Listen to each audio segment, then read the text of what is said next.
Sud Radio, il est 8h44. Dans quelques instants, on va retrouver Guy Carlier pour écouter ses chansons de fête. Mais d'abord, les fêtes, on les passe en cuisine, dans la cuisine de nos chefs. Et ce matin, on reçoit Julien Médard, chef du restaurant La Maison Médard à Bouleret, dans le Cher. Bonjour Julien Médard. Bonjour. Bonjour chef. Alors, si on écoute un petit peu ce que vous dites de votre cuisine, c'est faire revenir la nature dans l'assiette, c'est d'abord respecter la terre. C'est toujours votre vision et votre pensée de la cuisine ? Oui, c'est comme ça qu'on fait évoluer les cartes au fur et à mesure de l'année. C'est-à-dire que on prend le produit quand il est bon, quand il est prêt, et quand il n'y en a plus, on passe à autre chose. Ouais, c'est très bien, c'est la saison. Et ce matin, vous vouliez nous parler d'un produit qui est en pleine saison, c'est la courge. Alors parlez-nous un petit peu de la courge, c'est le cucurbitacé, il y en a plein en plus de courges. Oui, alors il y en a vraiment beaucoup. Nous, dans le Berry, on en utilise quand même pas mal. Ça va du simple potimarron, courge tromba d'Albenga, sucrine du Berry, qui est une courge locale, butternut, ensuite les plus grosses avec les citrouilles, beaucoup plus classiques. Oui. Moi, je suis plutôt fan du butternut parce que c'est une courge qu'on peut manger plutôt crue et cuit. Ah, cru, comment vous le faites ? Râpé ou en carpaccio, comment ça se fait ? Alors nous, on fait des origamis avec, c'est-à-dire des tranches fines comme un carpaccio. Ouais. C'est un pliage en trois petites ailes où on farcit à l'intérieur de butternut et broché fumé pour amener quelque chose de fumé dedans. D'accord. Donc cette partie est crue, l'intérieur est cuite. Il peut se travailler en tartare aussi. Donc couper très fin au couteau, c'est excellent aussi. Dans des préparations style une remoulade de crabe, ça amène un peu de texture et ça amène du goût. Et ensuite, on le centrifuge, on fait des jus de butternut cru. On a l'impression que c'est du jus d'orange presque. Ah oui, d'accord. Le côté sucré de la courge.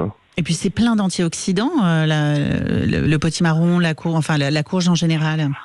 Ouais, c'est très bon pour la santé, oui. Et ils disent que c'est très bon aussi pour la rétine, pour avoir une bonne vision. Ah, ça, je savais pas, par contre. Je vous apprends un truc. C'est l'organe sensible de la vision, c'est très bon pour la rétine. Et cuite, comment vous l'utilisez ? Parce que nous, à la maison, c'est des soupes. On connaît ça en soupe ou en gratin. Mais comment vous l'utilisez, cuite ? Nous, déjà, quand on les cuit pas à l'eau, on les cuit entières au four sec. Ah, comme le chou-fleur, on peut faire ? Ouais, exactement, oui. Alors, sauf que le chou-fleur, on va le mettre dans du papier d'alu. Là, on n'a pas besoin parce que la peau de la courge est quand même assez dure et ne va pas éclater comme ça. Oui, c'est comme une écorce. Exactement, oui. Et du coup, on va cuire avec son autre végétation, ce qui va faire qu'on va concentrer les goûts et avoir une courge qui va être encore plus marquée, plus prononcée sur son goût.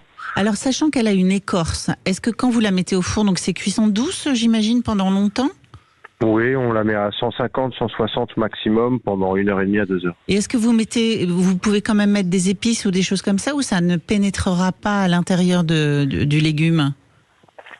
Vu qu'on n'est pas sur une cuisson à l'étouffer, il n'y a pas réellement d'intérêt. Après, on peut le faire, mais il faudrait mettre une papillote autour. Un peu de papier d'alu de façon à amener des arômes dedans. Donc ensuite, vous la coupez, vous récupérez la chair ? C'est ça, tout à fait. On la coupe en deux et on récupère la chair et ensuite on en fait tout ce qu'on veut. Et en ce moment, vous en avez à la carte avec les fêtes ? Est-ce que vous l'utilisez pour les fêtes ? Oui. On l'utilise justement jusqu'à fin d'année parce qu'après début d'année, les courges, généralement, c'est un peu terminé. On n'arrive pas à les garder plus. 31 décembre, c'est ce qui nous donne, nous, la limite.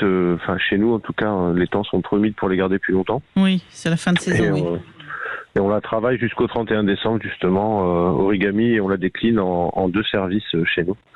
Avec le côté origami et un côté où on amène un velouté, mais un velouté siphonné, qui est légèrement collé à l'agar-agar, de façon à avoir, dans l'esprit d'une mousse, un velouté un peu plus mousseux, un peu plus onctueux, avec une longueur en bouche plus puissante. D'ailleurs, c'était une de mes questions. Est-ce qu'on peut aussi l'avoir en version un peu sucrée, peut-être ?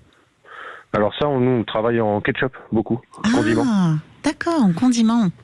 Ouais, on travaille ça avec les fromages, on fait des ketchup, ce qu'on appelle des chutneys, chutney c'est un ketchup. Tout à fait. Et du coup on sert ça avec les fromages, ouais. D'accord, on peut même le servir avec le foie gras. Oh, oui, foie gras et même s'amuser à faire des desserts avec. Et d'ailleurs, pour nos auditeurs, une astuce anti-gaspi, pour les graines, si vous les avez blanchies, vous pouvez les griller et ça, on peut les servir à l'apéro, c'est pas mal ça, ou dans des salades, les graines de courge. Oui, alors pas toutes les graines. Il y en a qui sont plus dures que d'autres à manger, mais celle du butternut est plutôt agréable à manger. D'accord. En tout cas, merci infiniment pour nous avoir fait découvrir toutes ces recettes. On va arrêter les soupes et les gratins. On va se mettre à l'origami de courges et butternut. On peut vous trouver en tout cas 19 places des Tilleuls à Bouleret. Et votre site, si on veut saliver rien qu'en regardant la carte, c'est maisonmédard.com. Et je crois que vous êtes en vacances là en ce moment. Vous faites une petite pause ? Non, là justement c'est la dernière semaine. Ah, ça y est, c'est la dernière.